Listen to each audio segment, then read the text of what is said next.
মানব জাতি গঠনের শিক্ষা ও সহায়ক শিক্ষার ভূমিকা, পর্ব ১৫৭। প্রসঙ্গ: মাদ্রাসা ভিত্তিক শিক্ষা প্রতিষ্ঠানের জন্য কিছু মৌলিক পরামর্শ। প্রিয় মাদ্রাসা ভিত্তিক শিক্ষা প্রতিষ্ঠানে সম্মানিত শিক্ষক বৃন্দ এবং অভিভাবক বৃন্দ, সালামুন আলাইকুম ও রাহমাতুল্লাহ।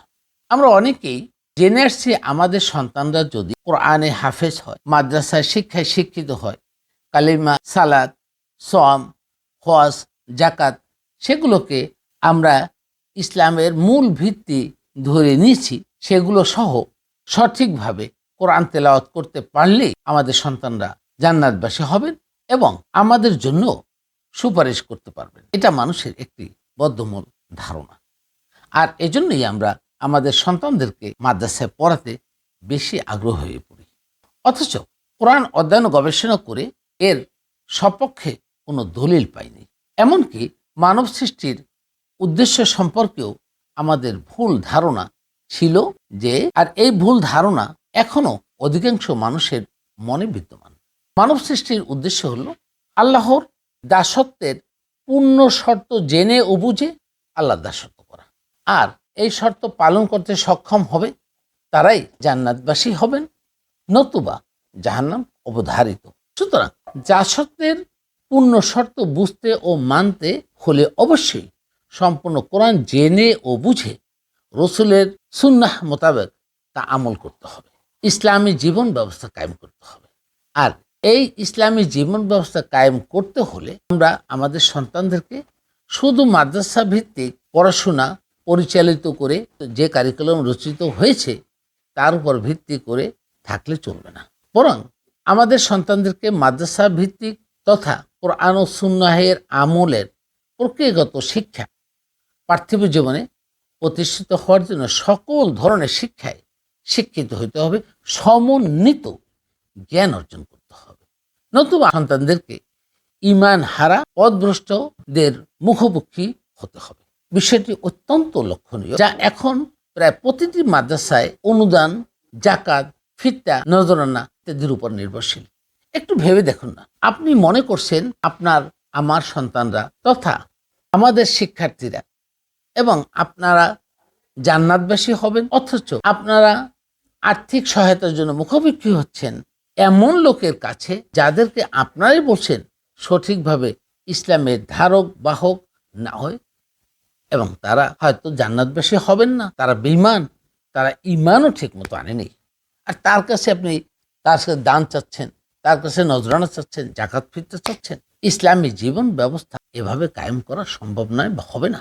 সঠিকভাবে মুমিন হননি, তারা মুসলিম হননি, ঠিক তাদের কাছেই আমরা মুখোমুখি।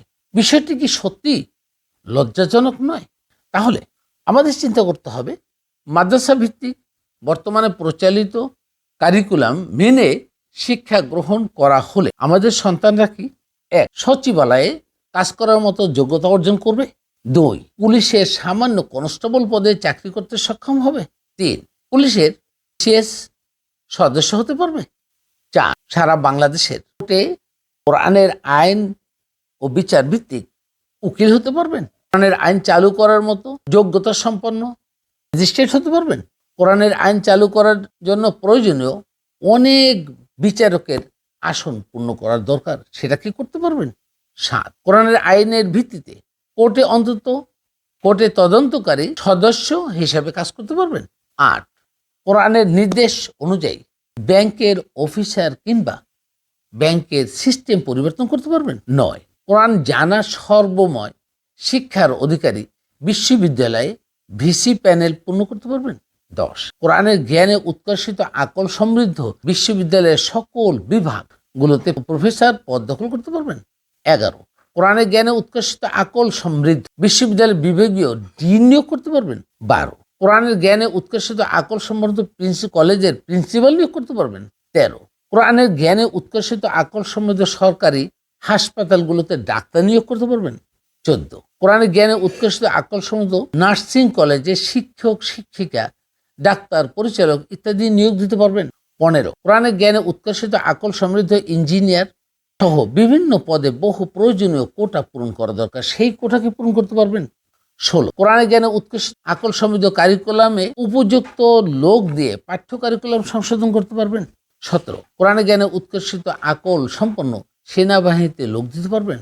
18, কোরআনে জ্ঞানে উৎকর্ষিত আকল সমৃদ্ধ বিশ্ববিদ্যালয় মঞ্জুরি কমিশনে যে লোক দরকার তা দিতে পারবেন। 19, কোরআনে জ্ঞানে উৎকর্ষিত আকল সমৃদ্ধ টিভি স্টেশনগুলো চালানোর মতো লোক দিতে পারবেন। এমনকি সাংবাদিক দিতে পারবেন, যারা কোরআনের আইনের ভিত্তিতে সাংবাদিকতা করবে, সত্য তথ্য তুলে ধরবে, তা দিতে পারবেন। বেশ, এতগুলো টিভি চ্যানেল চালু আছে, এখানে বিভিন্ন অনুষদের লোক দরকার, বিভিন্ন সেক্টর লোক দরকার, তা দিতে পারবেন।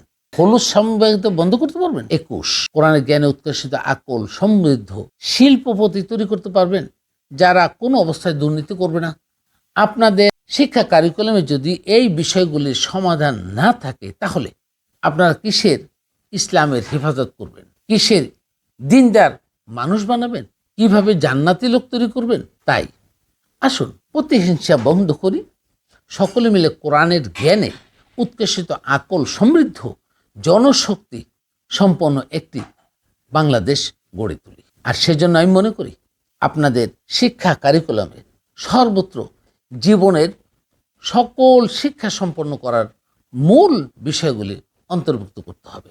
শুধুমাত্র মাদ্রাসা ভিত্তিক বা আপনারা যে কারিকুলাম ভিত্তিক অ্যারাবিক ল্যাঙ্গুয়েজ শেখাচ্ছেন, তার দ্বারা সম্ভব না। গোটা কারিকুলাম পরিবর্তন করুন এবং সমন্বয় করুন। আবার সেই সাথে যারা সেগুলো শিক্ষায় শিক্ষিত হচ্ছেন, তাদের প্রতিটি কারিকুলাম কোরআনের মৌলিক শিক্ষা বাস্তবায়নের জন্য বাধ্যতামূলক করা দরকার। তাই আমরা একটা সমন্বয় করি, মাদ্রাসার শিক্ষা, স্কুল কলেজের শিক্ষাকে সম্পূর্ণ আলাদা না করে এক দল আর এক দল না হইয়া একটা সিস্টেমের সাথে আমাদের ভবিষ্যৎ প্রজন্মকে বাধাবাধি বা ত্রিমুখী অবস্থানে না করি। আমরা সফরের জন্য আজকে যে সিস্টেম তৈরি করব, তাতে করে আমাদের গোটা মানব জাতি যেন অধিকাংশ মানুষ তাদের চ্যালেঞ্জের বিপরীতে মুসলিম হতে পারে, আল্লাহর দাসত্বের পূর্ণ শর্ত জেনে ও বুঝে দাসত্ব অর্জন করবে এবং ইসলামী জীবন ব্যবস্থা কায়েম করতে পারবে, সেই ব্যবস্থা করি। আহমেদ জাফর, রিসালাতুল ইসলাম।